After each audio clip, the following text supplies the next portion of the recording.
Hi everyone. Basically, I'm from Davangere.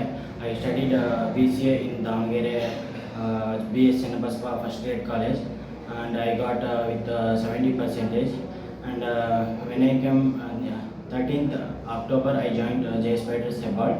When I came here, I don't know anything.